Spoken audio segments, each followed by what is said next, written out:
All right, yo, we got this rotten mango. Yes. We got our girl Stephanie, man. Hey, this Diddy case getting kind of heated, boy. Getting kind of shaky. But this right here is baby oil and lubricant a federal crime? I say no. In Diddy's defense, this is day number 1 of the Diddy trial, man. So we don't know a whole lot into it and everything like that, but You just know a little something, but not too much. Feel free to join in the comment section, man. Let us know some things, man. Let's go. Monday, opening statements for the Diddy trial. There are no cameras allowed in federal courtrooms, so I know you guys often like to watch live streams of trials, but there's no cameras. So I have 2 Rotten Mango researchers inside the courthouse with me. We are all individually witnessing and experiencing everything that's happening during the trial, individually taking notes, and then every single night we'll come home and regroup and try to find all of the things that we all saw and felt and noted down, because I thought that was the best way, because sometimes we notice things that the other person doesn't notice, and maybe it's like in our heads, we don't know. So these are all the things that we noted on Monday. If you guys are just here for the actual trial and like maybe some of the transcript stuff, skip ahead. This is like the energy inside the courtroom. We sit down. The press is sitting on the right side again. So we are behind diagonal Diddy. So like we can see the side profile of his face and the back of his head mainly. And I feel like the minute that the defense attorneys start walking into the courtroom, it's already so tense. The energy, everybody expected it to be a lot more tense on Monday because it's the last day of jury selection. They're finalizing a jury. They're going to start opening statements. 2 witnesses are going to come to the stand to testify. There's going to be cross-examinations. It's going to be tense. But it was really tense. Brian Steele walks in holding Tenny's bag as well as his own bag. And I feel like the minute that Brian walked in, we were all taking notes because we have discovered this new thing at Rotten Mango, which is the fact that we can kind of predict what's about to happen in court next based off of Brian Steele's eyeglasses. There's something about this man's reading glasses. You look at his reading glasses, if they are on his nose bridge, I feel like whatever is coming next in court is about to be very serious. Or he's reading something. But like usually something very serious is gonna happen. When they're off, I feel like he's relaxed. I feel like it's about to be lunch. And they're just staying on his nose. They're not coming off. He's like buried inside of his papers first thing in the morning. Usually he likes to do his little posing. Not posing, but he likes to do his little stance while he greets people. But he's just like buried into the papers. Mark, the lead defense attorney, also stressed. I feel like he had a very approachable, almost like a teddy bearish quality that just keeps declining rapidly day by day. Seemingly they're very stressed. The whole defense team, they just look like they're cramming for some sort of finals on the other side of the courtroom, and we're just in the back watching, kind of stalking them is the feeling, and like taking notes. And then the prosecution team walks in. This is the team that Mark Garagos, lead attorney Tenny Garagos' famous celebrity attorney father, has called a 6-pack of white women. My understanding is you got a 6-pack of white women. They walk in, and I will say, I don't know if it's the fact that we heard him call them a 6-pack of white women on a podcast, or if they just look so cool. They looked so cool coming in. Yeah, the 6 of them, they walked in together and they are just no business. One of us wrote down, if this were a soundtrack, it would be a very depressing motivational anthem. They look depressing? So depressing. They look so powerful and it's so motivating and inspiring, and I'm like, that's the look of justice, right? Question mark. But they all look so sleep deprived. I feel like they're sleeping under their desk. I feel like they're being held hostage inside of the courthouse. They look less tense than the defense attorneys, but they look so sleep deprived. All 3 of us wrote down that the lead on this case, which is Maureen Comey, she was the lead on the Maxwell case as well. She was assigned the Epstein case, but he self-exited in jail, said nobody ever, right, debated. She went to Harvard Law School. She had really intense eye bags on her, and we say that with a lot of respect. But it is worth noting, by the way, that the prosecution, yes, maybe it helps us sleep better at night to believe that they are in it for the sole motivating factor of just insatiable hunger for the justice of the people. Clearly, it's a huge stepping stone for a lot of people. Diddy's own successful defense attorneys have worked for the DA's office at one point. Mark Agnifilo, Alexandra Shapiro, Xavier Donaldson is like a pipeline. Oh, they all worked in is it the same I don't office? think SDNY. So I know Xavier Donaldson worked in the Bronx. I don't think that. So they were kind of colleagues at one point, right? Alexandra Shapiro did work SDNY, if I'm not mistaken. Yes. So they were ex-colleagues, But I don't know if their timelines overlapped, but it is a pipeline. So former prosecutors have a lot of knowledge of how evidence is evaluated, charging decisions are made. I mean, they're pretty good at anticipating the weaknesses in the government's cases. So just having even that relationship with the DA's office is probably successful, which is very interesting to note. That's another thing that's so bizarre, is that I think logically it makes sense when we walk in there, but every single morning we see the lead prosecutor, the lead defense attorney, and all the defense attorneys and prosecutors mingling, chit-chatting, having a good time. You would think that they're just like in the coffee room, like they're working for a corporation together as best buds on the same team. Really? Or like maybe half of them are in marketing and then the other half are in engineering. They just chit-chat like they're good old pals. And then the minute that the judge walks into the room, I feel like they want to kill each other. And it's just like a really weird shift of energy. And logically, it makes sense. It's a job. They're doing their job, but it's still very jolting to experience because, I don't know, I feel like that's, Like even after the opening statements today, the two attorneys that did the opening statements, immediately after they were like chit-chatting. And I was like, what's going on? Yeah. Now, side note, just to put this out there, I believe the prosecutors make around $150,000 to $200,000 a year. I researched it. That's the number I found, right? It is believed that Diddy's attorneys could be making tens of millions of dollars on just representing Diddy. And I think that's like one of the attorneys. Damn. He's got many attorneys. One TMZ clip, which I think TMZ is a very interesting source for this information because Mark Garagos seemingly has a very close relationship with the outlet, even hosting a podcast on TMZ. So to clarify, Yes. Mark is the father Of Tenny Garagos. Okay, let me give you a brief recap on lore. Mark Agnifilo is the lead attorney with Tenny Garagos. Mark Agnifilo and his wife Karen Agnifilo are representing Luigi Mangione. So if the name sounds familiar, that's where it's familiar, okay? And then Tenny Garagos is working with Mark Agnifilo, but her dad is Mark Garagos. He represented Hunter Biden, Chris Brown, he's representing the Menendez brothers, Scott Peterson. Yeah, he is a very famous attorney. A lot of people call her the Nepo baby of the defense side, but then like some people argue that there is a Nepo baby on the prosecutor's side. It's a whole thing. So Mark, he's not formally representing Diddy for this trial, but he has a very seemingly long-term close relationship with Diddy, and he has a podcast on TMZ where later, without Mark in the room, TMZ, the outlet, they talk about how one attorney turned down representing Diddy for this case, but the number that they wanted was $10 million. And that's just for one attorney. Some of the attorneys working on the case right now, it is suspected that they asked way upwards of $10 million to take the case. He was offered $10 million to defend Diddy. And the amount that you just mentioned?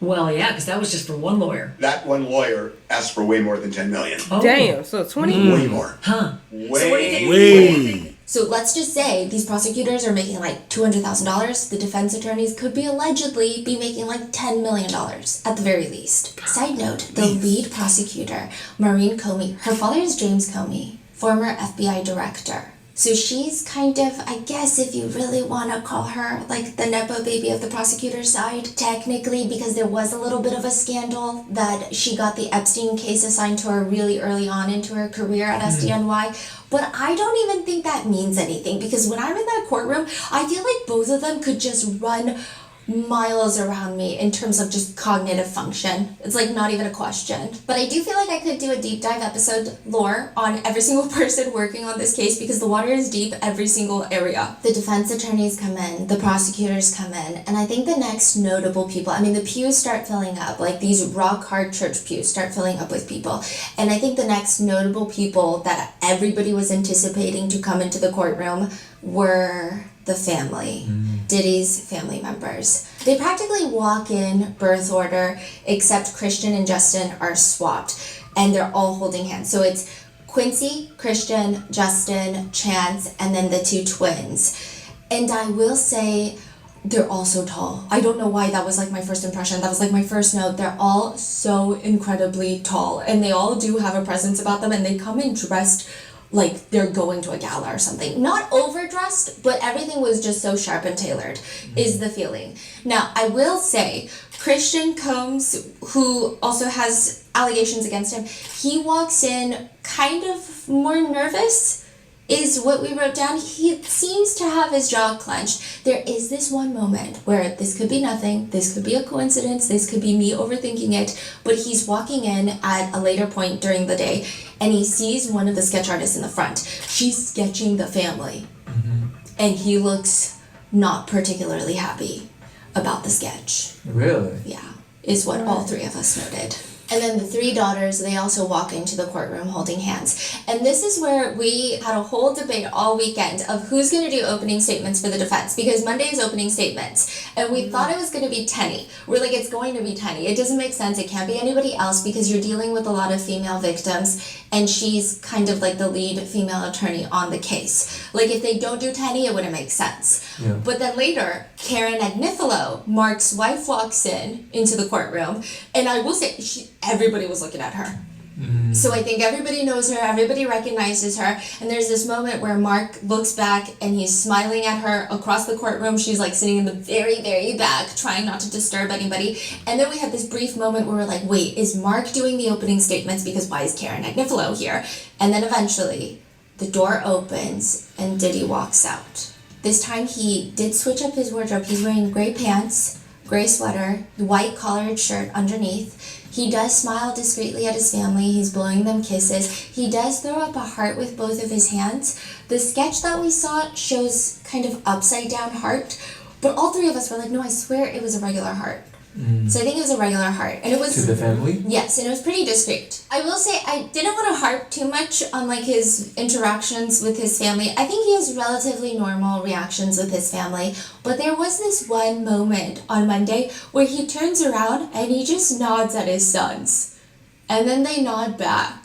But it's like a very intense nod. I mean, maybe I was mistaken. Maybe they're just like a family of nodders, but it was a lot of nodding. And I'm like... This is like first thing in the morning? No, this is like later in the day. And it's like he's not smiling.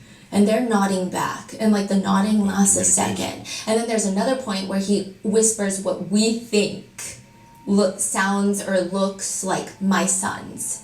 And then he's just like nodding. So it was very intense. But I know that some of you guys come for trying to feel like the camera is there. Because I feel like there's a lot of things, a lot of moments that happen that you could maybe capture on camera that you're not going to get in a court transcript. Yeah, personally, I love it. I think it helps me picture everything really. And like clearly. the energy, and I feel like even the energy shifting throughout the day, you can kind of sense it. So we tried our best to collaborate on our notes and make sure these are the ones that all three of us felt, so it's very consistent. Those are the things that we noticed on Monday, but Monday's a big day. So we're just going to get started.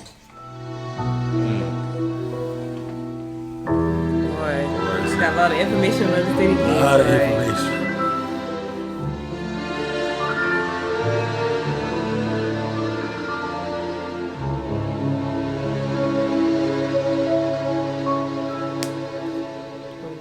A few disclaimers. Regarding content warnings, there's themes of essay and DV, and secondly, certain portions and quotes have been shortened and condensed and or combined for brevity. This is a very quick disclaimer, but everything reported on in this episode and throughout the trial is public information, but any descriptions or observations regarding the defendant or anybody else in the courtroom are personally noted by myself and my two researchers who are present most of the times in the courtroom, in person, seeing all of these things happen in real time with our own eyes. However, just because we see something and feel something does not mean that our experiences and statements are valid reflections of the truth. Our interpretations of these random things that we see in the courtroom could mean nothing. Like, it could be completely inaccurate. They have no weight or bearing, obviously, on the verdict of the trial, but it should also not be a definitive source on how you feel about a defendant, about a victim, a witness, or really just the case in general. This case right now, Diddy is considered innocent until proven guilty. The burden of proof is the responsibility of the prosecution, and all the crimes that he has been charged with are alleged until a verdict is reached.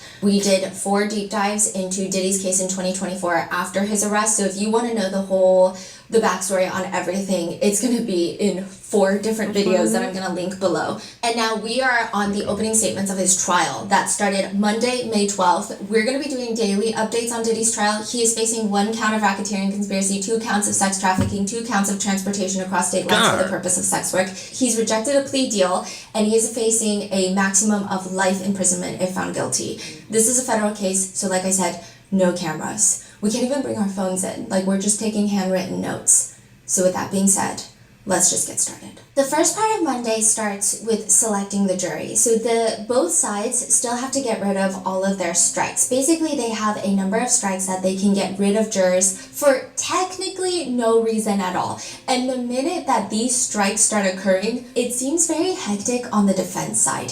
There's an order in which they have to go. The order behooves me, but it's like the prosecutors strike 1, the defense will strike 1 or 2. There's like a very specific order. And there's clearly a pattern that they need to follow, and Mark Agnifilo is not following the pattern. He's reminded by prosecutors, like, I think you were only supposed to strike 1 at that point.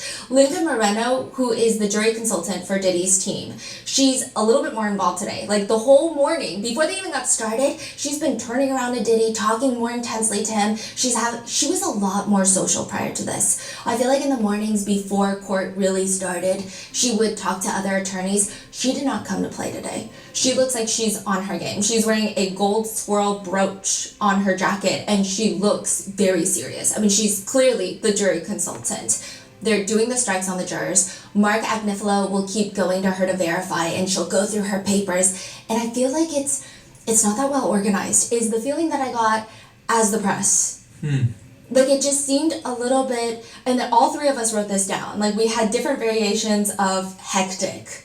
Like, just like, what's happening? And then eventually, Mark Agnifilo states, Your Honor, I note that the government has struck 7 black people out of 9 strikes. By our count, the government struck 7 black people, which we believe amounts to a pattern. And it's our request that the government give neutral reasons for these strikes.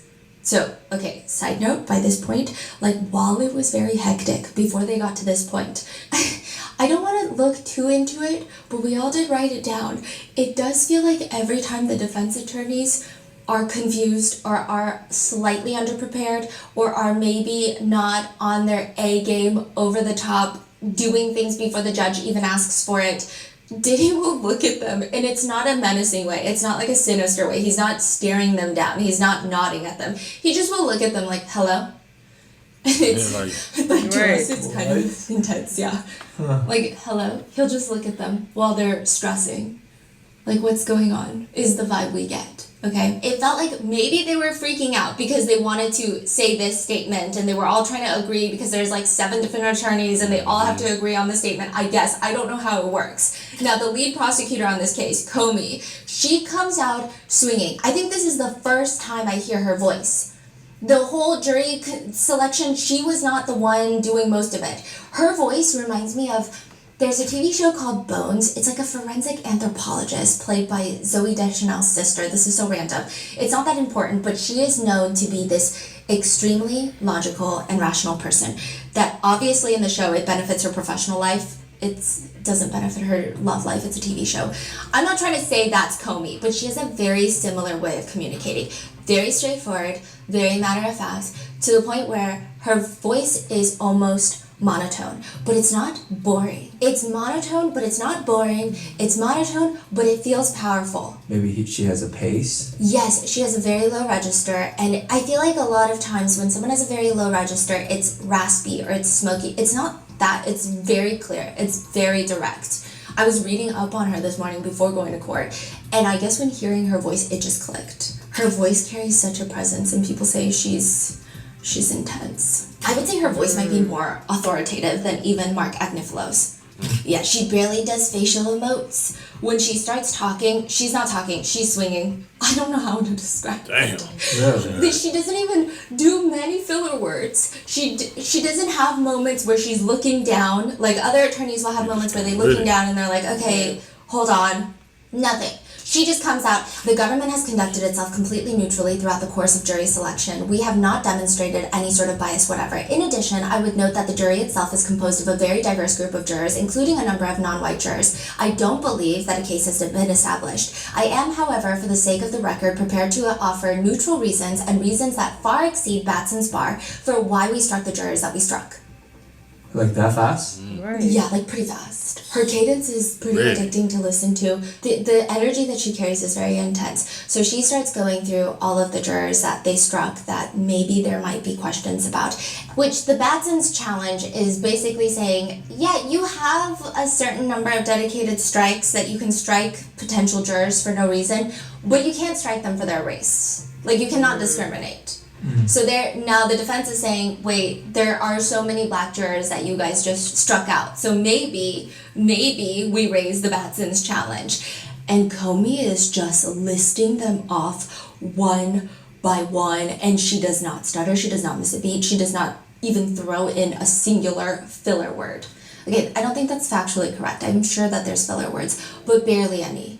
And she begins, and this is condensed. Juror 51 knew 17 names out of the list of people that were provided to her. She knew all the defendant's children, and she knew the names of one of the witnesses we expect to testify at this trial. She explained that she knew many of those names from watching a television program. Comey argues that the juror likely watched Making the Band. It's a reality TV series, if you guys remember, where some of the members on the show have filed lawsuits against Diddy, or they've spoken out against Diddy, accusing him of inappropriate touching and or predatory business practices, where... Shit, I never know that part. I never know that they accused him of touching him. Yeah, I ain't heard that part either. Yeah. I always wonder what happened to the band. I heard her talk about it, I think I heard one of the girl that was in the band. I heard her talking about it a little bit. I never heard her mention, like, boy. This is getting deep. Yeah. Accusing him of inappropriate touching and or predatory business practices, where some of them have even accused Diddy of threatening violence, but also cannibalism to some degree. One former participant in the Making of the Band went on a documentary that is called The Making of a Bad Boy. They accused Diddy of threatening them, saying things along the lines of, "You make me so mad that I want to eat your flesh. I could go get a crackhead and pay them $20 to smack the shit out of you." Now, to be fully transparent, Diddy and his attorneys have filed a $100 million lawsuit against NBC and Peacock for that very documentary, but take that as you will. Comey continues, "We expect there will be testimony about this during the trial, and she appeared to have favorable opinions of all these people. That raised us to have concerns that she would bring outside knowledge into her deliberations in this case." They also note that she has a fiancé that served 4 years in prison, with Comey saying, "There might be some unconscious bias in favor of a defendant who risked incarceration given that close relative had spent some time in prison. There were the neutral reasons which far exceed the Batson requirement of any reason, not even a good reason, but these are good reasons that we exercise that strike." As for juror number 216, she states, "We had moved to strike that juror for cause, as your honor might recall. To summarize, he had been arrested 3 times, including for harassing a police officer. He also said that his sister had reported to him that she had been abused in a domestic violence situation, but he had said that he had not been there, so he couldn't know who was right, and he couldn't know whether to believe her. That also raised red flags for us about how he would evaluate potential victim testimony in this case." Side note, he also did refer to the police as assholes, which she continues. So again, that very easily clears the bar of any reason. There are good reasons why we exercise that strike. Our 4th strike was a juror whose ex-husband had spent 21 years in prison for attempted murder, and she had not broken the relationship as a result of it. She remained close with him. Comey also mentions that that juror said that she worked with people with bipolar and manic disorders. She said that she believed that everyone with bipolar or manic disorder have some sort of trauma. Now, the prosecutors state that there will be some text message evidence where the defendant's behavior is described colloquially as bipolar or manic, so they are concerned that that juror might bring those outside experiences and infer that the defendant is traumatized. Then the 5th strike. The juror has 2 brothers who did time in prison for felony convictions. Also, he admitted that he watched news about the case the morning of jury selection, which concerned the prosecutors. They said it was strange. Okay, so this juror wanted to be on the jury, but he said if he serves, he's going to lose 30% of his income, but that's okay. And they felt like he expressed no concerns about losing that much money. She says, quote, "That made us worry that he has an agenda and is trying to get on this jury." Again, easily clears the bar of any reason. Those are good reasons to exercise that strike. Then another strike, she says, "I believe we moved to strike this individual for cause given his English language difficulties. He also had a nephew who he said was a gang member who had been in prison for about 2 years, I believe, for being involved in shooting a police officer." Then another alternate they struck for being in the same high school as Diddy or having gone to the same high school for not the same time, but just in case. And she states, so the totality of those reasons, in addition to the reasons that we moved on for cause with that juror, again, easily clears Batson's bar for of not just any reason, but good reasons. Which, side note, I do think that there's a lot of room for healthy debate on jury selection and including or excluding jurors based on their bias against police officers. I feel like a lot of people have been talking about in today's age, how do you even find a jury where people have not had somewhat negative or fully negative interactions with police? So I do believe that's a larger conversation that I don't necessarily know I'm the most qualified for right now or the most well versed in. However, in terms of the law, it does appear that the prosecutors came just ready for whatever the defense was about to put out. Because even Judge Arun says, so the defendant's challenge under Batson's is denied. The defendant has failed to show purposeful discrimination as required by Batson, so the application is denied. And with that, the jury is set and they are sworn in. A few side notes. Judge Arun becomes very friendly when the jury comes into the room. Like, there's this very noticeable shift in his energy. When it's just all of the attorneys, he's very firm. He's very professional, but he's very firm. He doesn't play games. But then when the jurors are in the room, he's usually very, like, a lot more approachable, a lot more accommodating, a lot more friendly. Yeah, I think he does take the jurors serving 8 weeks as, like, a very high thing. Like, he's all about getting them out on time every single day. He's all about making sure that the trial finishes in 8 weeks so that they can go back to their lives. Wow. Yeah, he's like very intense about it. And I kind of love him for that. So I will say that as the jurors are getting sworn in, Diddy is like kind of nodding. Maybe it's coincidental. All three of us did write it down. It's not like a scary nod. It's just like the nod that he did every time that they walk into the courtroom. I don't know what kind of nod that is. I'm not really a big nodder, so I can't say for sure, but he's kind of nodding and he is looking at them. And another thing that we noticed, and again, maybe it's coincidence, maybe it's opinion, maybe my eyes are deceiving me, but there's this moment where, okay, well, the whole day, actually, Brian Steele and Diddy, I feel like they used to have best friend necklaces cut in half type of energy, and I feel like this, they were a little bit more stressed today. But there's this part where the jurors are getting sworn in. Brian Steele pushes his chair back, and it's carpet. So he has to kind of lift his chair and then push it back. So it's not an easy process. It's not like you just scoot it back. He moves his chair all the way away from the table. He sits with his hands in his lap, showing, and he's watching the jury get sworn in. And Diddy almost instantly mirrors Brian. Like, it was almost instant. Like, moving the chair back? Yes, and then sitting with his hands in his lap. I wouldn't say it was like identical mirroring, but moving the chair back on the carpet was like pretty instant. Yeah. And I have just never seen someone more on their best behavior than Diddy on Monday. I would say the most notable things about Diddy, he was asked if he has enough water, and he reaches into the mic and he says, I could use a little more if you don't mind. And his voice is slightly raspy, but his tone is, it's like, I could use a little more if you don't mind. It's like very sweet, very accommodating. It's like if you were to go to your very wealthy aunt's twice removed house and you just know everything is so expensive, so you can't even like sit on the couch, and you just sit on the edge and you just hope that your jeans don't stain the white couch. And they're like, I guess if you have some more water, like I would love some. It's kind of that vibe. Even when Tenny, the lawyer on his right, has to sit back down after a statement, he full on both arms, like a moving company mover, is pulling out her chair onto the carpet. But it's just like, it's like the Brian Steele jacket lapel thing. It's just like, it feels like too much. Yeah. I feel like, I don't know if the Queen, rest in peace, got this type of treatment when she wanted to sit down on a chair. It was a lot. And then once the opening statements start, Diddy is a literal statue. We wrote down, two out of three of us wrote down statue, because his eyes will move, his eyes will dart about, but other than that, this, like, he's a marble statue.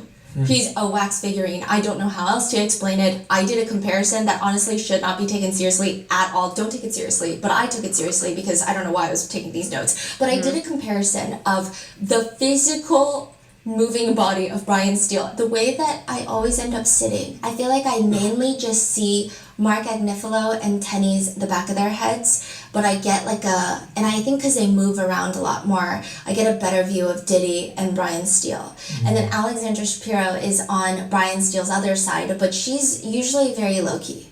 Yeah, and so I did a comparison of the physical moving body of Brian Steele and Diddy, and in the span that it takes Brian Steele to look up, and he's not doing this weird, like he's just doing this as he's moving his neck. He's looking up, he kind of rolls his head side to side, he kind of lolls it, he looks down, he kind of purses his lips, then he looks back up, he lifts his chin, then he purses his lips again, and then he sucks in his cheeks, looks away, and then he puts his index finger near his eyes, then he kind of like flexes his face, and then he kind of moves his neck around. And in all of that, Diddy has not moved but his eyeballs inside of the sockets. Like, he is rigid. And his back is not even to the back of the chair. So his back is erect and he's like statue rigid. Wait, this is during opening statement? Or? Yes. During opening statements, very rigid. Now, opening statements, the podium where the attorneys are going to be speaking directly to the jurors is literally facing the jurors. I would say the first row of jurors, you could reach out and caress their hair. You would not be able to do that. I think you would get kicked out of court, but like that's how close it is. And usually opening statements, they say it's a very good way for the defense and the prosecutors to build rapport with the jury, build credibility, sell their story, shape the jurors' perceptions. And I'm going to try and describe everything and be your camera. The prosecutors start. Diddy is focused on the prosecutor. His back is straight, his head is up, he's scooted the chair all the way up, so his stomach is touching the table at this point, and his posture is good, well, erect, and his elbows are resting on the table, and he is just watching in full focus. Later, he will readjust where he leans into his chair, but he's still watching the prosecutor intently during the opening statements. Yes.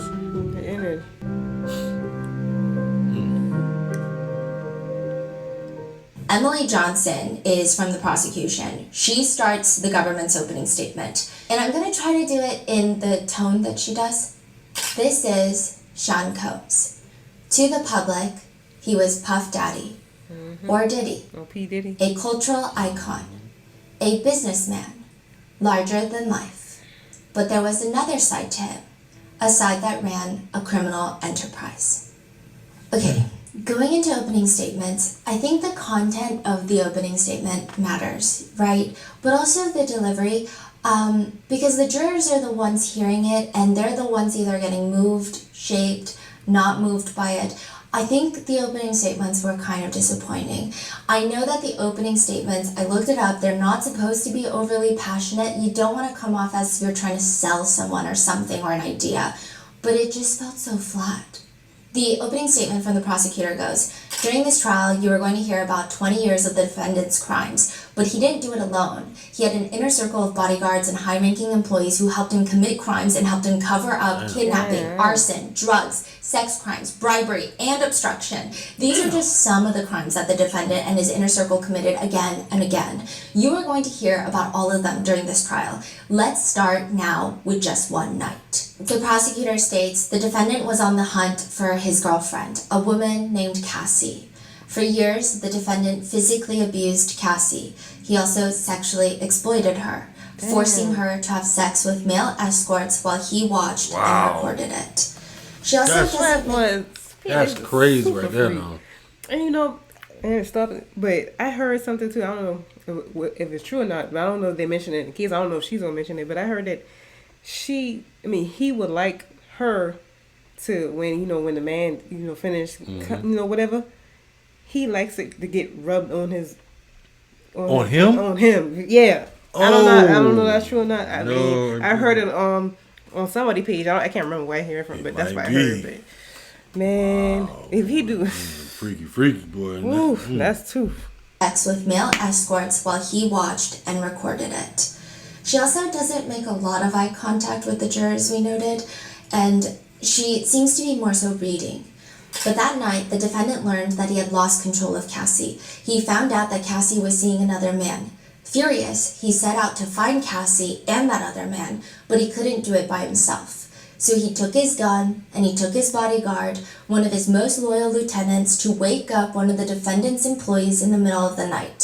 So she goes on to state that after finding Cassie, he, quote, when he finally found her, he did what he had done countless times before. He beat her brutally, kicking her in the back and flinging her around like a rag doll. So she tells the jury he threatened her. The defendant told Cassie that if she defied him again, he would publicly release the videos of her having sex with male escorts that he kept as blackmail. Souvenirs of the most humiliating nights of her life. She continues, this was just one in the defendant's 2 decades of crime, and as you will learn, this was just the tip of the iceberg. These are not the only crimes the defendant committed. That's not the only time he kidnapped someone, and Cassie is not the only woman he beat or sexually exploited. For 20 years, the defendant, with the help of his trusted inner circle, committed crime after crime. That's why we are here today. That's what this case is about. 20 years of crime is a lot to cover. So at this point, Diddy did shake his head a tiny bit, no? About the 20 years. I don't know if it's about that. Maybe there's a fly. I don't know. Maybe it's coincidental. I will say, though, the opening statement did not evoke any emotions, considering how emotional I feel like a lot of the allegations are. And I feel like even listening to some of the press and like listening to some of the public talking about it, everybody is like ready to cry nonstop when Cassie hits the stand, you know? So it just felt very flat. Mm-hmm.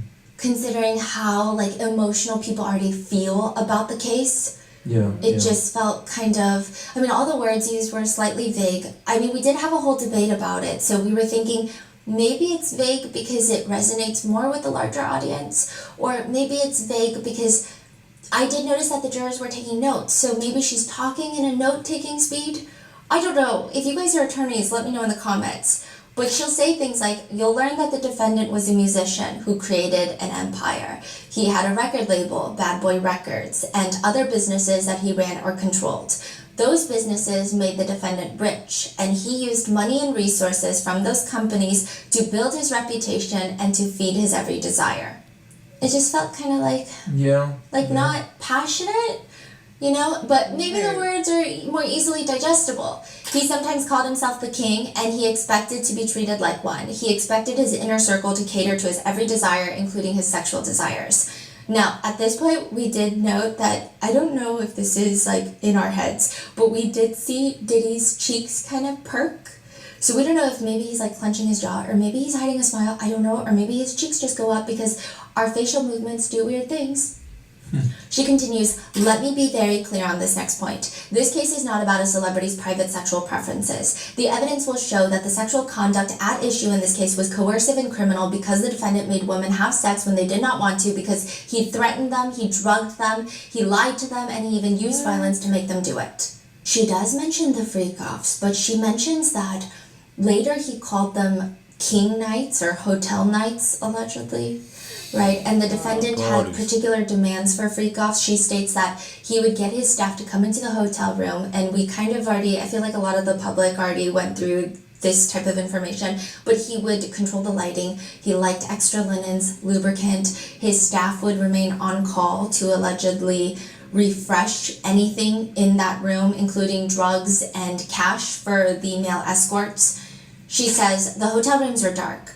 The defendant instructed Cassie and Jane, which is another victim who's going to testify, how to dress in lingerie, wear tall platform high heels, and have manicured white nails. The defendant selected drugs for Cassie and Jane to take, usually MDMA, also known as Molly or ecstasy. She says the defendant fed Cassie and Jane drugs throughout the freak-off so that they could stay awake and perform for him for hours and days at a time. So she talks about how Diddy and Cassie met when they were 19 years old. Well, Cassie was 19 years old, Diddy was 17 years older, and he signs her to a 10-album deal with his label. They're on and off dating from 2006 to 2018. The defendant starts abusing Cassie early on.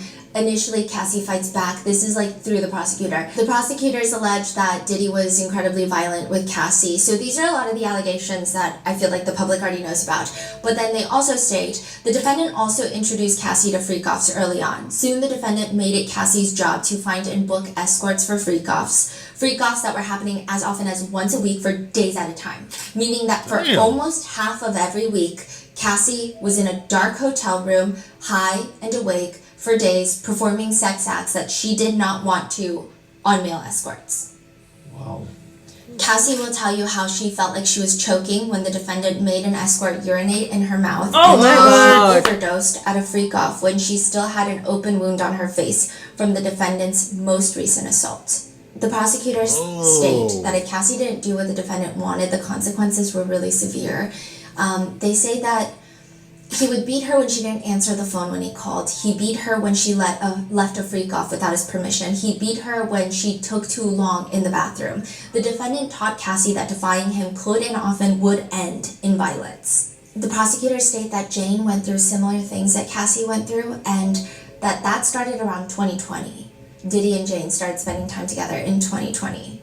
And that the prosecutors state that Diddy asked Jane for a freak off, and then it snowballed into similar allegations and violence. The prosecution does state Jane tried twice to make it through these nights without drugs. The first time, she broke down and had to take ecstasy to finish performing for the defendant. The second time, Jane vomited after having sex with an escort. How did the defendant respond? He told her to hurry up and get back into the room where another escort was waiting. The prosecutors go on to detail that one night Jane and Diddy get into this altercation where Jane is upset that she's doing all these freak-offs while Diddy is vacationing and taking his other girlfriends on trips. And quote, Jane hit the defendant and threw things at him.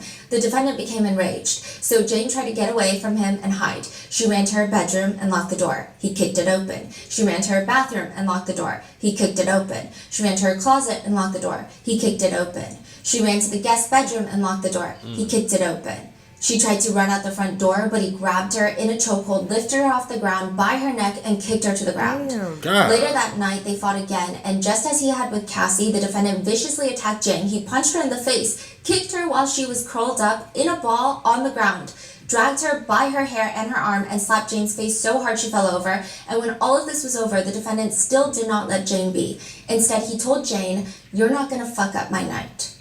The defendant instructed her to put on an outfit and call up an escort for a freak-off. He made Jane cover her black eye and bruising and take an ecstasy pill and perform for the defendant with that escort. God damn. The prosecutors also state that an employee that worked for Diddy, Mia, will tell the jurors about the years that Diddy would force himself on her sexually, putting his hands up her dress, unzipping his pants, forcing her to perform oral sex, and sneaking into her bed to essay her. Wait, this is a different Mia, you said? Yeah. So that's another victim, the Yes. third one now. And so the prosecutors state, Mia will tell you how she could not talk about what happened to her until recently, how she wanted to take the secret of what the defendant did to her grave, and how everything was covered up by Diddy's inner circle, even the hotel footage of Cassie. The prosecutor states, in exchange of the video from the hotel, the defendant gave the security guard a brown paper bag full of $100,000 in cash, while the defendant's bodyguard and his chief of staff stood by. This is far from the only time that the defendant's inner circle tried to close ranks and do damage control. And just preemptively, I think, the prosecutors are stating, you will learn that some of these witnesses and victims, including Cassie, have already received financial settlements from the defendant or have filed lawsuits against the defendant.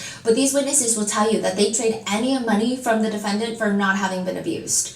She ends the statement with, first, please pay close attention to the evidence. Second, please follow the judge's instructions on the law. And third, please use and trust your common sense. If you do all that, you will reach the only verdict that is consistent with the law and the evidence in this case. That is, the defendant, Sean Combs, is guilty. It was not as powerful as I think what it could have been, but I don't know. I feel like we had this whole conversation about it I feel like we've heard a lot of other opening statements in other cases that had a lot more emotion. I don't know if maybe this is so high profile that they try to keep it as professional and unemotional as possible. I don't know. If you know, let me know. The whole time near the end, Diddy is, in what we thought in our notes, eyeing Tenny, his attorney on his right, like her paper as if he's copying her homework. And then immediately after, Tenny Garagos gets up to do the opening statements for the defense. She's wearing a white turtleneck, a black pantsuit that's completely pleated in the back. She is, I would say, much more in control when she walks up. She doesn't look like she's reading as much as the prosecution did. She's looking at the jurors more often. She seems a lot more prepared than the prosecutor did during the opening statements. One thing that I did notice that a lot of people noticed where I was sitting is that it appeared that she had white nail polish on. I know, like in the last one, I was like, I feel like it was pink. in her interview, it looked pretty white. And I was like, I don't know if it's me, but then like both my researchers were like, no, it looks really white. And that's a choice she made. I guess, yeah. If it's white, Yeah. it's a choice. Yeah, yeah. Let me read you parts of her opening statement. Good morning. Sean Combs is a complicated man, but this is not a complicated case. This case is about love, jealousy, infidelity, and money. This case is about voluntary adult choices made by capable adults and consensual relationships. This case is about real life relationships, and the government is trying to turn those relationships into a racketeering case, a prostitution case, and a sex trafficking case. It will not work. I think given the circumstances of the allegations, the accusations, even just the hotel footage, I think a lot of people can't think of many other ways that maybe Tenny Garagos could have done an opening statement, but yeah, she continues, you will hear the evidence, you will get the truth, you will see the witnesses and evaluate them one by one, and finally, the story about this case can finally come out. Why do I say that? I say that because this case is not about what you've heard on the news, read in the news, or have seen on social media for the past year and a half. This case is not about what civil attorneys looking for a payday are trying to make my client out to be. There has been a tremendous amount of noise around this case for the past year, and it's time to cancel that noise and hear and see the evidence that will be presented in this courtroom. The story of Sean Combs is a fascinating one, but it is a human one. We are going to tell you his story over the next 2 months in this courtroom. So by now, you've heard the government say a lot of things about my client. It's time for me to introduce you to him. His name is Sean Combs. And at this point, I almost peed myself because Diddy stands up. And it's like kind of abrupt. Like I wasn't expecting him to stand up. It feels okay. So there's two ways that we are trying to describe it, and we don't know which one's more accurate. So the first way, it almost feels like maybe because he was so statuesque the whole day, he forgot how his limbs move, and then he just like shot up out of his chair like a little rocket heading into space. Or it feels kind of like a military roll call, just like shoots up, back straight, posture straight, and I do think it's awkward because it's not like I don't think he can just like wave at the jurors. That comes off very high, right? So he just stands up. Okay. Okay, and she's like, his name is Sean Combs. You may have heard of him by Puff Daddy, P. Diddy, Puffy, Diddy, but standing in this courtroom at 55 years old, in the same place he was born and raised, he's going by the same name he was born with, Sean Combs. My name is Tenny Garagos, and I'm one of the attorneys honored to represent him. By this point, he sits back down. His hands are folded in his lap. The prosecution will bring in those same employees and others into this courtroom and have them testify that Sean Combs has a temper. And when he drank or when he did the wrong drugs, he would get violent. Damn. My client is not proud of that, but it is one of the many things we are going to own and fully admit right up at the front of this trial.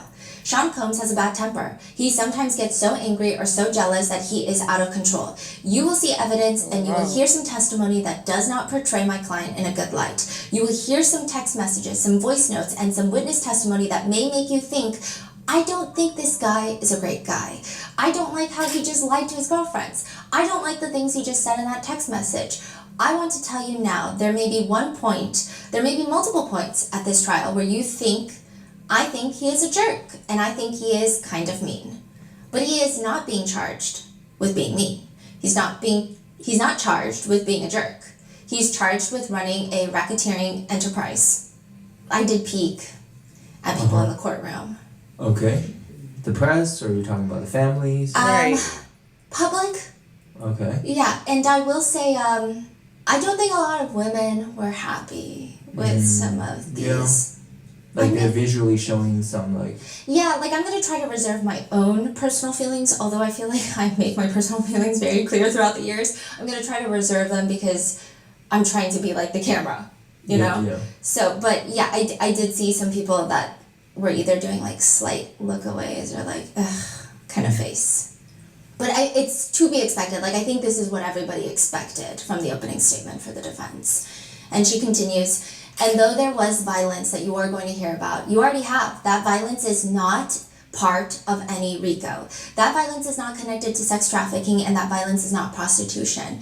There was a name in criminal law for the violence that we will hear about and we will see at this trial. It is called domestic violence. It is called assault. Domestic violence is a very serious matter. I want to say that now. It is a bad, illegal problem, and it is something that the law addresses. We take full responsibility that there was domestic violence in this case. Domestic violence is not sex trafficking. I want to say it again. Domestic violence is not sex trafficking. Had he been charged with domestic violence, had he been charged with assault, we would not be here right now. We would not be sitting through an 8-week trial. However, he has been charged with different crimes: sex trafficking, prostitution, racketeering. These are federal crimes with their different statutes. They charge different elements, and he is simply not guilty of those crimes. One of the central themes of my statements to you will be personal accountability and personal responsibility.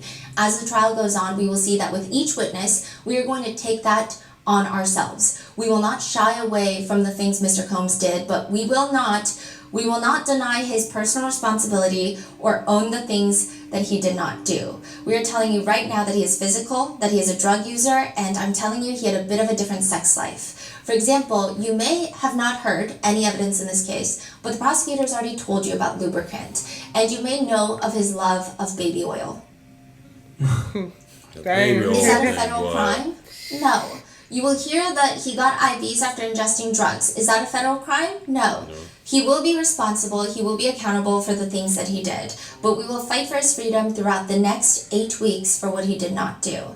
And he cannot be the only person in this case who accepts personal responsibility and accountability for his actions. The alleged victims who will testify in this case are capable, strong, adult women. They are all getting something each of them wanted from him and from being in a romantic relationship with him.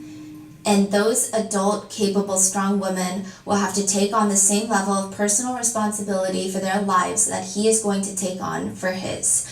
When any person in life makes an adult choice, that is a free choice. A free choice has pros, it has cons. You may think there are better choices, you may think there are worse choices, but that does not eliminate the personal responsibility behind those choices.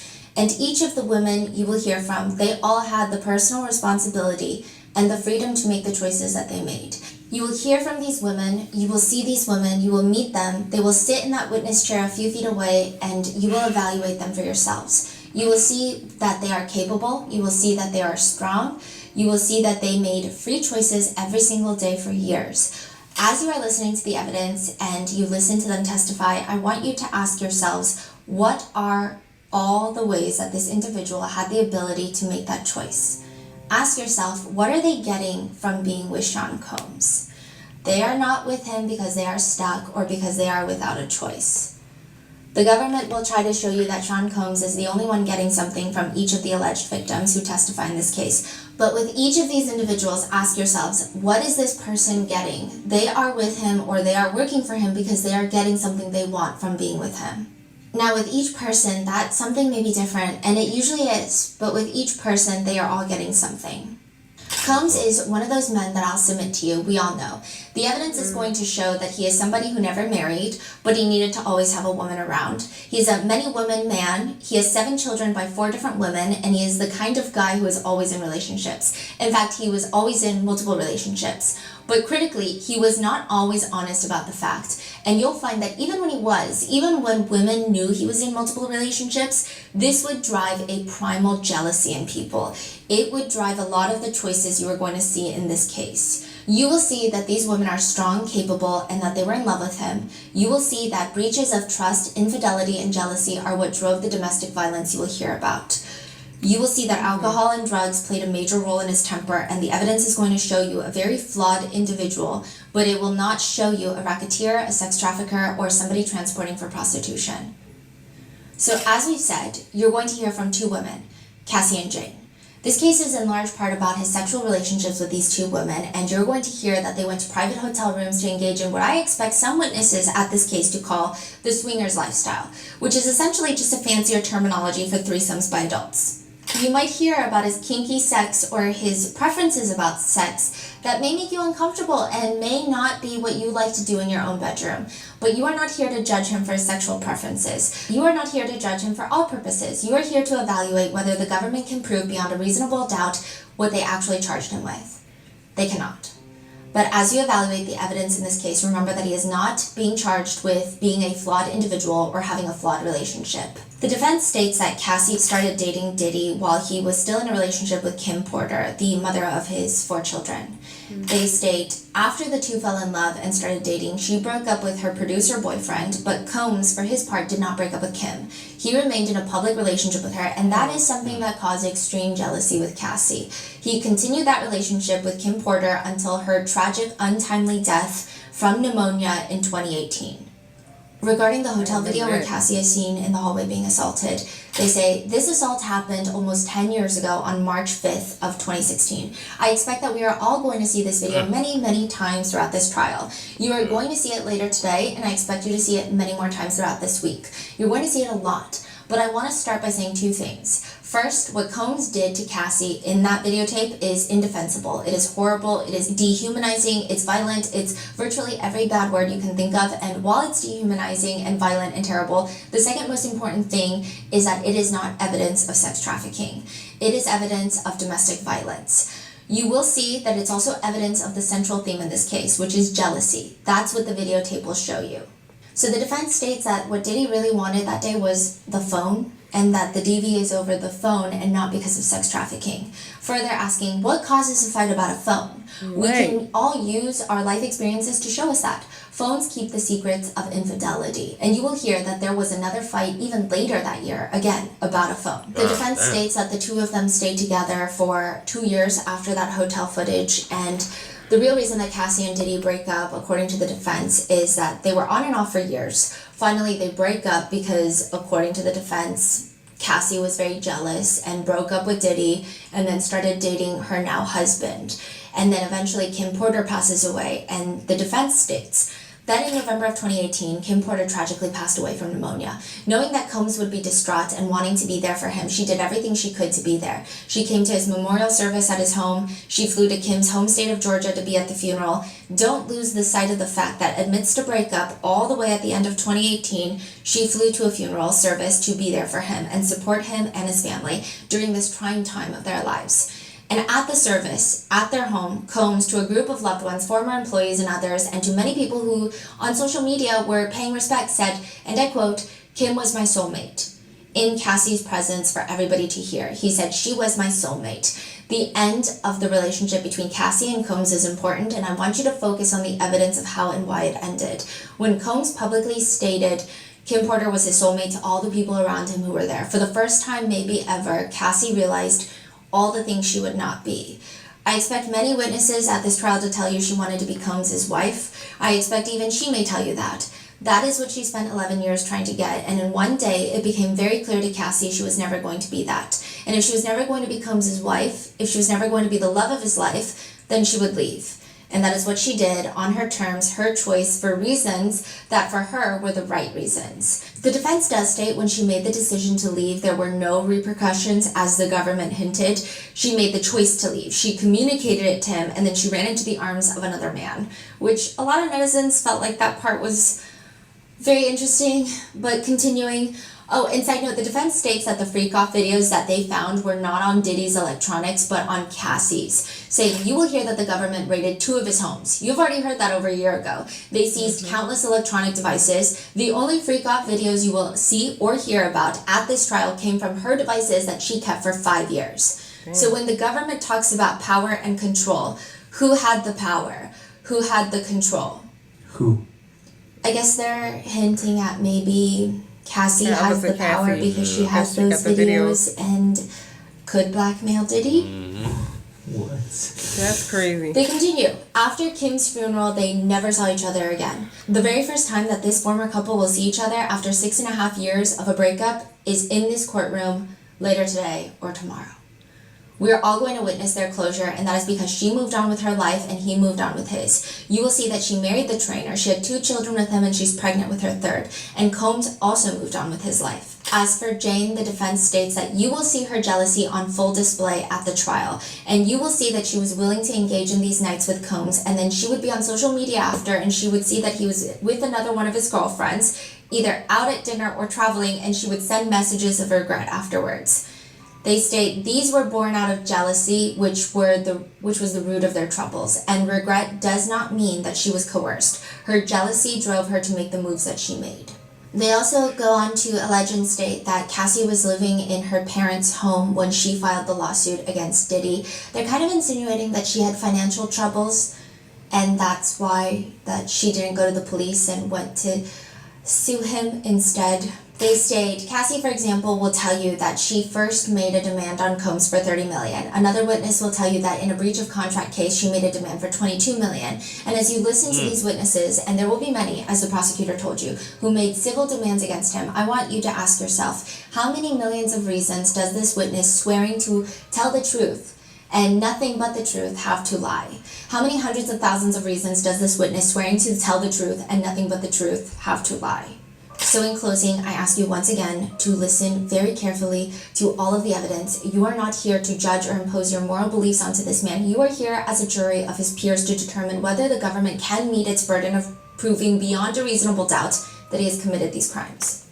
So one thing that's very interesting to note is that prior to all of this, like prior to opening statements, Mark Agnifilo and Comey, so the lead prosecutor, they were in the robing room with the judge. So this is not in the courtroom, but it's still on the court transcripts as public record.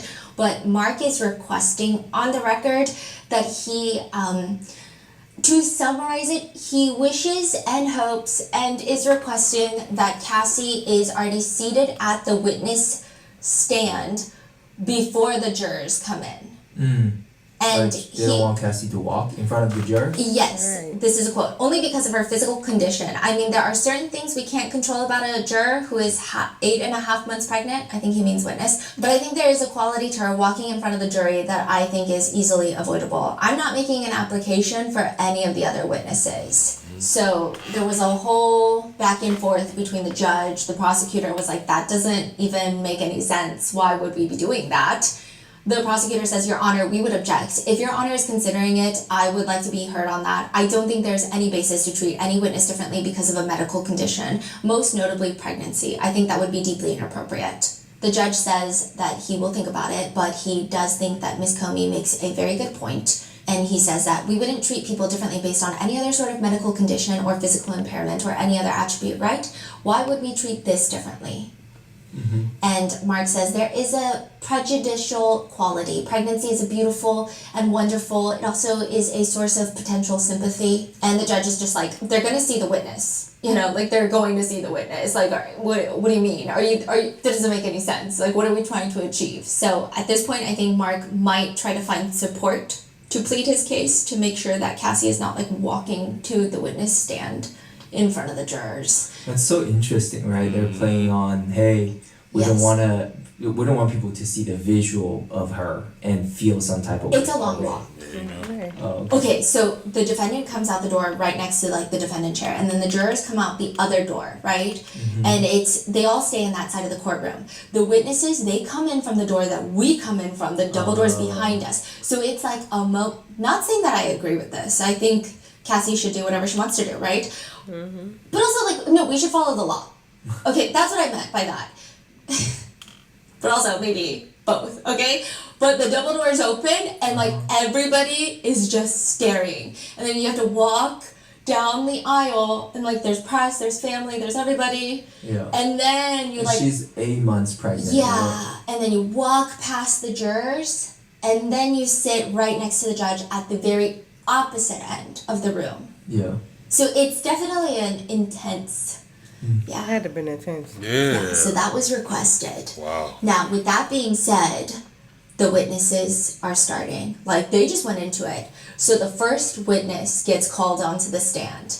And there is a longer hotel video of Diddy and Cassie that was shown in court today. So you're going to see this the next day. So you're seeing this probably Tuesday. It was on Monday. Okay? And the first witness to testify is a security guard, former assistant director of security at the Intercontinental Hotel in Los Angeles, Century City, by the name of Israel Flores. I've never taken the time to like truly think about what a security guard looks like in my head, but if I did take the time to picture and draw him out, it would probably be this witness.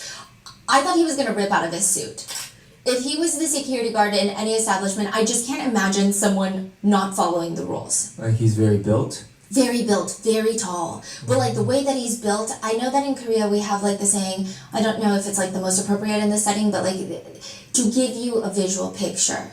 they call them like the fridge body, right? I think that I've never seen someone that built. Okay. Yeah. No, his shoulders were incredibly broad. And so he walks in as the prosecutor's witness, and he's there to recount the events of March 5th, 2016. This is the infamous hotel video footage. He says, I was at the security base. I received a call from instant services saying there was a woman in distress on the 6th floor. Basically, the hotel has each floor has a phone, so if you pick it up, it goes directly to them, and it pretty much, you don't have to dial anything. You just pick up the phone, it goes to instant services, and she pretty much directs a call. So if you need housekeeping, if you need security, she'll direct the call. So he says he gets a call to the 6th floor, a woman is in distress. Before he even goes, he doesn't know what he's getting into, so he says he checks the cameras and sees a black man just pacing back and forth on the 6th floor. He doesn't rewind the footage, he just sees a man pacing back and forth. He says, I got the call saying that there was a woman in distress. I look at the camera, I see a man walking back and forth. There was no woman in the video, so I'm thinking something happened because I didn't see a female in the footage. So I wanted to get there as fast as possible to make sure that nothing was going on. When he gets to the 6th floor, he responds to the call. He says, when I got out of the elevator, I observed a male and a female in the elevator lobby of that floor, the elevator area. He says, quote, Mr. Combs in a towel and some colored socks, sitting down further away from me on my right side, and I see Miss Cassie in the corner kind of covering her face and bundled up in the corner. He describes Diddy as, quote, he was on the chair, slouched down, and it was like a blank stare. And yeah, as soon as I walked out, it was the best way to describe it was he had a devilish stare. He was just looking at me. So when I got out of the elevator, I kind of was stuck because I'm looking at him, he's looking at me with no movement, and then he starts to move. And Cassie, she was in the corner and she had her hoodie on. She was pretty much covered up. I couldn't see her face and she was just, pretty much in the corner. On the floor, he sees a destroyed flower vase, just glass shattered everywhere, which clearly something is happening. But the security guard states, I advised them, obviously, first, I was like, hey, what's going on? Obviously, they were arguing, so I told them, hey, if you guys are going to argue, you guys have to take it back to your room.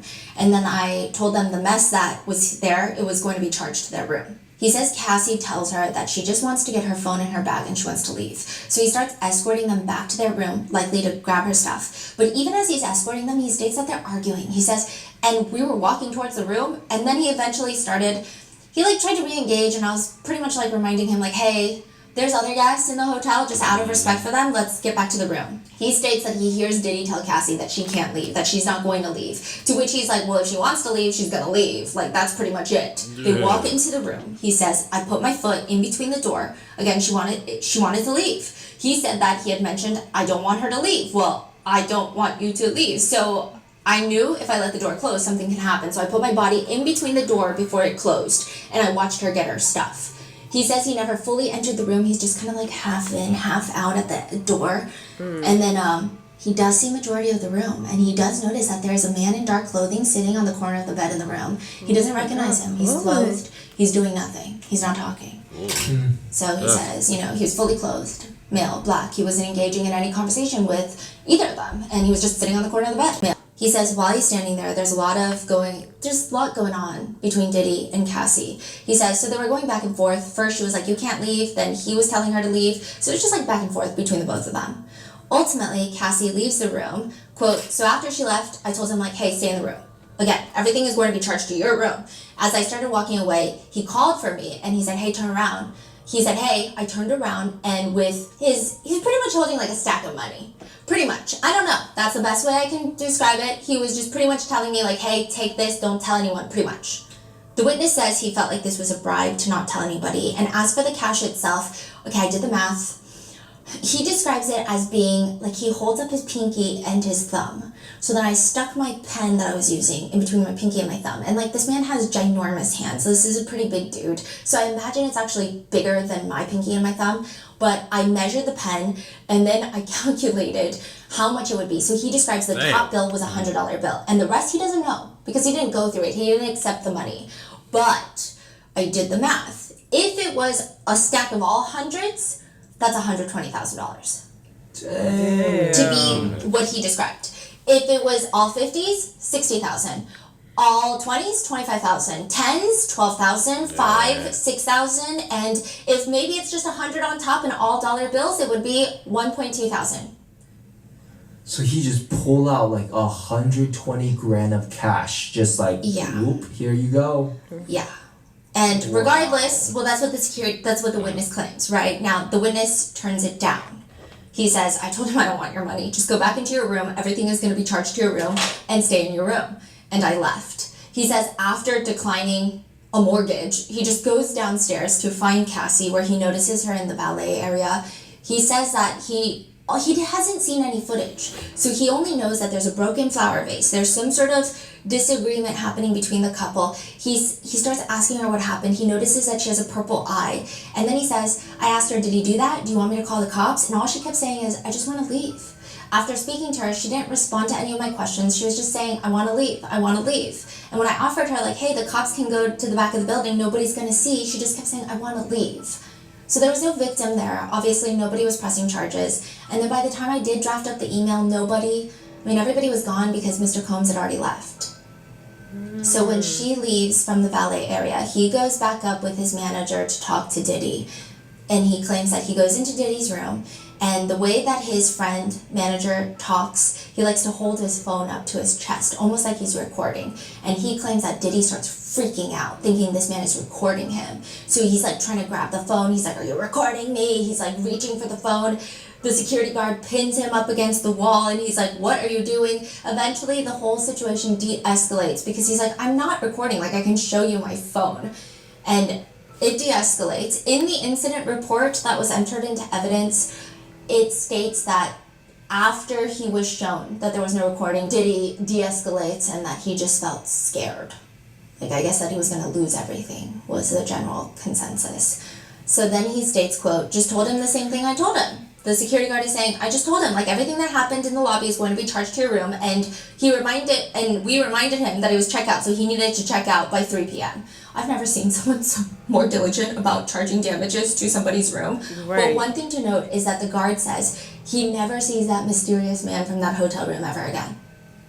Like, he wasn't there when they went back. So they leave the room, they take pictures of the broken glass, the broken vase on the 6th floor. The guard will eventually send those attachments along with his incident report to the hotel staff and security. Now, there are a few things that he leaves out of his incident report, like the random man in the room, to which he explains he was irrelevant. Like, when I got there, he wasn't at the incident. Like, when we got to the room, he didn't talk to nobody. He was just someone that was there. Which, side note, the incident report, when they showed it to the press, there is a part where, this is the quote, where Diddy says, I just don't want to lose anything and I could lose it all. That's the alleged quote that was written back in 2016 by the security guard into the incident report. So did he say that to him? Allegedly. Now, he does take videos of him arriving on the 6th floor. The security guard takes videos of him arriving on the 6th floor to see Diddy and Cassie. So at this point, he hasn't seen the actual assault footage because that would require him to rewind. He just wants to see when he starts interacting with Diddy. He said that he wanted to take a video of the camera monitor because he didn't think that his wife would believe him. He said, again, I was going home, and if I had told my wife, hey, this is what happened, she wouldn't have believed me, so here's a video. The video of him, it was played in court, and it was pretty uncomfortable because it's clearly just for his wife, but he's giggling when he sees himself exit the elevator. And then at one point he zooms in on his dress shoes and goes, like, hella shiny shoes or something along those lines. Now, there is more to the hotel footage, but it's generally like the same stuff that we saw, just different angles. I do think that this situation, the security guard could have handled it a lot worse, but yeah, I guess that just makes me sad for Cassie, I guess. Because after he takes these videos, he just kind of moves on. And his whole thing was, Cassie didn't want to file a police report. She didn't want to press charges. What could I do? Diddy already left. It's not like, this isn't really my hotel that I'm running. I took these videos for my wife. And then the incident just kind of left his mind for a little bit.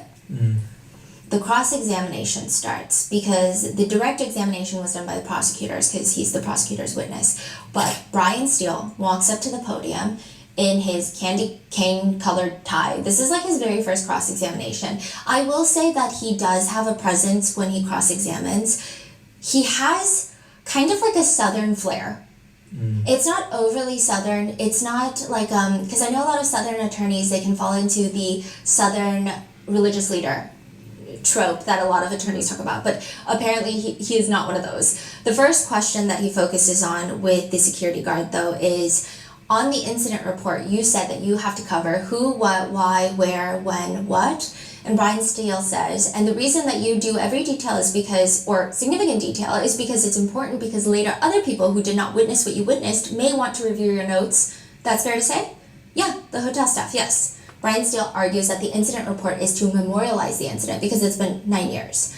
Now, I would like to ask you a couple of things about that report, that incident report that you did.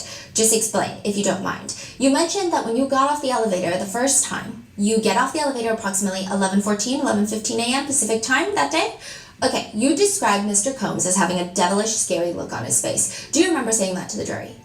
Yes? Where in the report do you describe Mr. Combs like that? That's my opinion, so it had nothing to do with the incident. Okay, that has nothing to do with what happened that day? Is that what you're saying? Yeah, with the incident. That is just your opinion now. Correct. No, it was my opinion then and now. But you didn't put that in your report. Again, it was my opinion. Answer my question, if you don't mind. It's not in the report, true? No.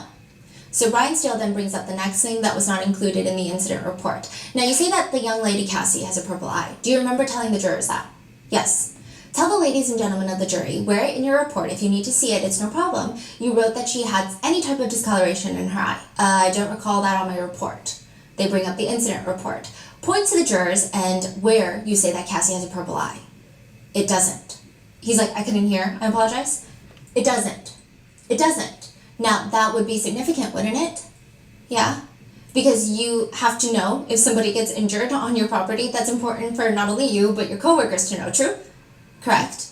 Then he has the guard read through the second paragraph of the report, which reads, and then when we went, so he's saying that when he took Diddy and Cassie back to the hotel room, he, quote, Miss CC was told to leave by Mr. Combs, so she did. And so Brian Steele is like, do you see that? Yeah, at that point, I didn't believe it was a significant fact because, again, they were just going back and forth. So I'm not going to put something like he told her off. I'm not going to say that. Like, he said leave eventually, and then she left. So you wrote down what you just said, that Mr. Combs told Cassie to leave. Yeah. And she left. But you didn't write down that Mr. Combs told her that she could not leave? Yeah, because it's not important. That's him just telling her don't leave and me telling him she's going to leave, and then he says you're going to leave. So of course I don't put he told her that she needs to leave. Officer, if it's not important, we're talking about 9 years later. Yeah. You remember the unimportant detail 9 years later, but it's not important enough. I remember most of the incident, sir. He also tries to briefly bring up the idea that perhaps maybe the bribe, or what the guard thought was a bribe, was perhaps just Diddy paying for the damages of the hotel room through cash. And then he's like, we don't accept cash, basically. Brian Steele also gets the guard to talk about how he pinned up Diddy up against the wall for freaking out about that alleged, believed recording, right, that his manager was taking. And he says that he put his forearm up to Diddy's chest and then pushed him up against the wall. But the incident report reads, when I grabbed his hand, I told him to back off as we took his hand away from the MOD, like the manager. To which, so, yes. Brian Steele is trying to argue that he doesn't remember clearly or making stuff up or just challenging his credibility. Right. Okay, I think the jurors are under a different set of rules than everybody else is, right? The court of public opinion is always different from the court of justice. I think that Brian Steele is probably doing the best with what he's given. But I think after, we watched that footage 5 times in the hotel room, or the hotel lobby. I don't know, the security guard could have lied that Pikachu was falling from the sky, and I don't think that it would have, at least in a lot of public opinion, I don't think that it would have changed much. Got it, yeah. But I know, technically it's the charges that's being argued, not the domestic violence in the video. But it was just, it just felt not as serious after watching that video to be like, but why didn't you put it in the incident report? But again, I think that he was doing the best that he could. However, right. Yeah, they also kind of have a back and forth about the hotel room itself. The security guard is stating that it's a room where he saw the man on the bed. Brian Steele is stating that it's a suite with the living room, so he wouldn't have been able to see a man sitting on the bed if he was only half into the room, because there's another door that leads into the bedroom. The security guard is saying it was a pull-out sofa then. And it's just like this back and forth, and then eventually Brian Steele is like, did you realize that this was a presidential suite in that hotel? And it felt like a very big moment where I was like, oh my gosh, it's a presidential suite. Something's about to happen. And then the security guard just hits back, like just quip. Presidential suite on the 6th floor on the corner? I don't think so. And then we just like never go back to the presidential suite. It irks me so much. I tried calling the Intercontinental Hotel. They're closed because I'm like, I need to know now if it's a presidential suite. Right. I don't think it was. From what I can tell, I don't know, but it does seem like there's lots of suites in the Intercontinental Hotel. It's very complicated, but they're closed, they're being renovated. But eventually, it is redirected with Prosecutor Slavic, where the guard explains that he didn't include every single detail in the incident report. And so I guess that explains the purple eye, the other things that he didn't include. But not only that, he also explains that he did not believe that Diddy was high or on drugs at the time. He states that he seemed pretty sober, and they start playing that hotel video footage again, because I think the one of the bigger arguments with Brian Steele's cross is that he just but he was trying to argue that the incident report says that Diddy told Cassie to leave, right? And the prosecutors, they go up, they start playing the video, the hotel footage where Diddy grabs Cassie by the hoodie, slams her down, stomps on her. And then at 31 seconds, going to 56 seconds, during that time frame, the prosecutor asks the guard, Officer Flores, towards the end of that snippet, did you see Mr. Combs dragging Cassie? Because I don't know if you recall, but he was dragging her. Yeah. Mm-hmm. Yes, ma'am. What direction was he dragging her in? To the room. And she states, nothing further, and steps away from the podium. Ooh. And that is the first witness. So I know you guys are probably hearing about the second witness that went up and testified. He was someone that participated in the so-called freak-offs with Cassie and Diddy, and he's been testifying, and there's been like a lot of salacious stuff that's been coming out and a lot of like headline snippets of his testimony. Yes. We're gonna do that tomorrow because his cross-examination hasn't been completely finished, and I feel like it's only fair to show both, if possible, at the same time. And then I also know that Cassie is testifying, so yeah, stay tuned for that. Let me know in the comments, what are your thoughts on the first witness? Do you think that it really mattered much? And also the opening statements, I do think a lot of people are upset by both parties. I feel like the internet is upset by the defense's opening statement, which was to be expected. I think a lot of people inside the courtroom like kind of expected that, but then were kind of disappointed because a lot of people had high hopes for the prosecutor's opening statements. I don't know. What are your thoughts? Leave it in the comments, and I will see you in the next one. This is getting real interesting. It definitely is. Wow. You didn't know all that. Right, I didn't know all that's that. Like stuff I saw when it came out, the incident with him, dragging Cassie and doing all that stuff with her in the hallway, but the security guard. Yeah, all the other stuff went down. Yeah, wasn't into all And that. he Like said, right. And the fact that he said there was some man sitting in the room, and then they trying to say that he wasn't in there. yeah, like who was that? Right. Ooh, something in my throat. But now it got me wondering, like, was he in the presidential room? Because they trying to say that he he wasn't, and they trying to say he was. So that would And be the hotel closed right now. yeah. I don't know. It's a whole getting lot of. Yeah, And from the things I man. saw online, that what they say about it also too. It's a whole lot of. Let us know in the comment section what you think about this case. Yeah, most definitely. He definitely did some weird stuff. That it's true, whatever. But Yeah, allegedly. So yeah, y'all like Cass, y'all let us know down below in the comment section. Don't forget to give it a thumbs up, share the video with your friends, subscribe if y'all haven't already, man. Check out the rest of the vids. We love y'all, man. Y'all be safe wherever y'all may be. Catch y'all next one. catch y'all next one.